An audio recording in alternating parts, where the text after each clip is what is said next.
Hi everybody, आज हम start करने वाले हैं फिज़िक्स का chapter 2 physical quantities and measurement का पार्ट 2, जिसमें पहला है लेंथ। तो व्हाट इज़ लेंथ? तो length is distance between two points. जो दो पॉइंट्स हैं उनमें जो डिस्टेंस होता है उसको कहते हैं लेंथ। सपोज़ हमको विड्थ मेजर करनी है, या फिर हाइट मेजर करनी है, या फिर सपोज़ डेप्थ मेजर करनी है, या कहे डायमीटर मेजर करना है, तो ये सब का मतलब है कि हमें लेंथ मेजर करना है, क्योंकि ये सब टर्म्स जो है वो हम लेंथ के लिए ही यूज़ करते हैं यूजुअली। ठीक है, फिर लेंथ का ऐसा यूनिट है वो है मीटर, जैसे कि हम सबको पता है। पहले ना इसको डिफ़ाइन करने के लिए कि 1 मीटर क्या होता है, कहा जाता था कि 1 metre is distance between any two points on a rod of a platinum alloy kept at 0 degree Celsius in International Bureau of Weights and Measures at Sevres near Paris. तो ये पहले की डेफिनेशन थी, ऐसे ना वो मीटर को define करते थे। लेकिन अभी 1 metre is equal to distance travelled by light in air in 1/3 into 10⁸ of a second, कि इतने सेकेंड में, इतने पार्ट ऑफ सेकेंड में जितना डिस्टेंस लाइट ट्रैवल करेगी उसको कहते हैं 1 मीटर। अब है devices for measuring length. Length को मेजर करने के लिए हम कौन से डिवाइस यूज़ करते हैं? तो पहला तो है मीटर रूलर। मीटर रूलर यानी अपनी स्केल, ठीक है, उसको मीटर रूलर इसलिए कहते हैं क्योंकि यूजुअली वो 1 मीटर लॉन्ग होती है, मतलब उसमें 100 सेंटीमीटर होता है, मतलब वो 100 पार्ट्स में डिवाइडेड होती है, और फिर और फर्दर सब पार्ट्स में डिवाइड होती है जो 1 मिलीमीटर के होते हैं। उन्होंने कहा है कि देखो कि ऑब्जेक्ट को हमको कैसे देखना है। सपोज़ एक ऑब्जेक्ट है जो 0 पॉइंटर पे रखा हुआ है और 0 से वो 7 तक आ रहा है, ओके। तो आपको उसको कैसे देखना है? आपको उसको ऐसे देखना है, ठीक है। अगर आप वो पहले देखो, मैंने रेड के इसमें मेंशन किया है, अगर आप वैसे देखोगे मतलब वो एक रॉन्ग पोजीशन है, ओके। तो अगर आप रॉन्ग पोजीशन से देखते हो तो एरर आता है, और उस एरर को कहते हैं error of parallax, okay, error of parallax.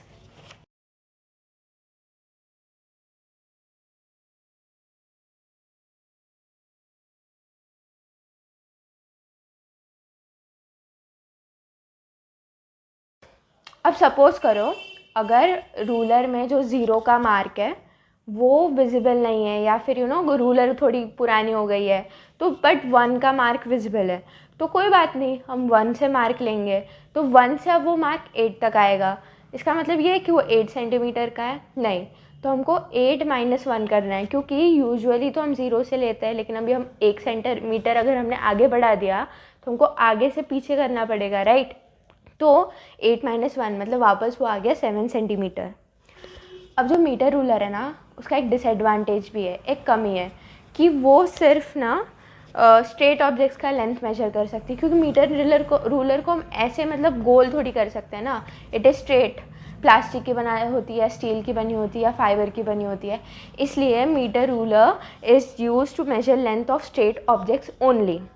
तो फिर जो स्ट्रेट ऑब्जेक्ट्स नहीं है उनको मेजर कैसे करेंगे? तो उसके लिए हम यूज़ करते हैं measuring tape, okay. So what is measuring tape? Measuring tape is a flexible ruler of a ribbon of a cloth, plastic, fiber or metal strip with lines as marking as centimeter and millimeter। एक photo मैंने उसका दे रखा है। तो अगर हमको अभी curve कुछ मेजर करना है, तो आपने यूजुअली ना ऑब्जर्व किया होगा कि ये ना टेलर के पास होती है, ठीक है, अपना। आपको 0 पॉइंट पे रखना है और वो कर्व रोलर को अपने को लेके जाना है A पॉइंट से B पॉइंट तक, ठीक है, जितना आपने वो मेजर करना है, और जितना वो आएगा उतना आपको लिख देना है कि इतने सेंटीमीटर का है। It is that easy. अभी सपोज़ अगर आपको इन सब रूलर में ना सबसे छोटी मेजरमेंट है 1 मिलीमीटर, जैसे हमने बात की, लेकिन अगर आपको 1 मिलीमीटर से भी छोटी मेजरमेंट का मेजर करना है कोई ऑब्जेक्ट, तो आप यूज़ करोगे वर्नियर कैलिपर या स्क्रू गॉज। तो next is mass. Mass is quantity of matter contained in the body. जितना बॉडी में मैटर होता है उसको मास कहते हैं, ठीक है। अब उसका ऐसा यूनिट है केजी यानी किलोग्राम। इसको भी पहले ना ऐसा डिफाइन किया जाता था 1889 में कि 1 kg is equal to mass of a cylinder of platinum iridium alloy kept at International Bureau of Weights and Measures at Sevres near Paris. ये पहले की डेफिनेशन थी।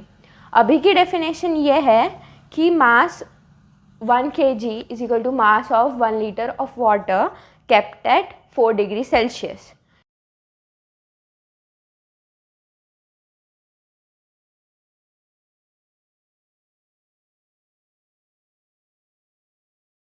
अभी कौन कौन से डिवाइसेस यूज़ किए जाते हैं टू मेजर मास। तो पहला है बीम बैलेंस, उसका एक पिक्चर मैंने यहाँ पे दे रखा है। तो सबसे ऊपर तो होता है सपोर्ट, उसको टांगने के लिए। फिर होता है पॉइंटर जिसमें आपको वेट दिखेगा। उसके नीचे होता है बीम। बीम इसलिए तो उसको बीम बैलेंस कहते हैं क्योंकि वो बीम बैलेंस करता है वेट को।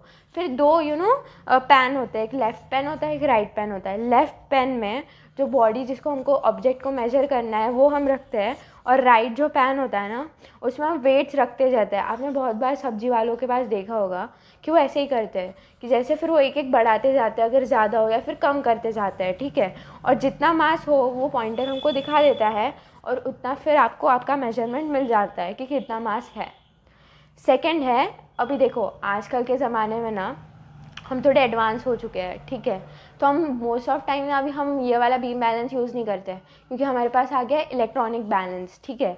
वो क्योंकि वो ज़्यादा प्रिसाइज और एक्यूरेट होता है। इसमें थोड़ा ऊपर नीचे हो सकता है पर ये एकदम मतलब सही मेजरमेंट देता है। और ऑल्सो ये बहुत छोटे से बहुत बड़े मतलब मिलीग्राम से क्विंटल तक भी मेजर दे सकता है। तो है ना, इसके 3 पार्ट्स होते हैं। फर्स्ट पार्ट है इसका स्ट्रक्चर, जो लोड बेयरिंग पार्ट होता है जिसमें लोड रखते हैं। फिर है load cell, it converts load that is force into electric signals. जो लोड को है वो इलेक्ट्रिक सिग्नल्स, क्योंकि इलेक्ट्रॉनिक बैलेंस है ना, फिर तो आपको मिलेगा कि कितना आया है।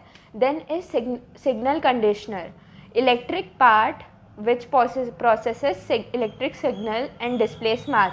देखो आपको आप रखोगे तो एक नंबर आता है, ठीक है, कि कितना मास है। तो वो कैसे आता है, वो इसके वजह से आता है कि आप रखोगे फिर वो इलेक्ट्रिक सिग्नल्स जाते हैं और फिर वो डिस्प्ले करता है इलेक्ट्रॉनिक सिग्नल कंडीशनर है ना, वो डिस्प्ले करता है कि कितना मास है। तो दिस इज़ इलेक्ट्रॉनिक बैलेंस।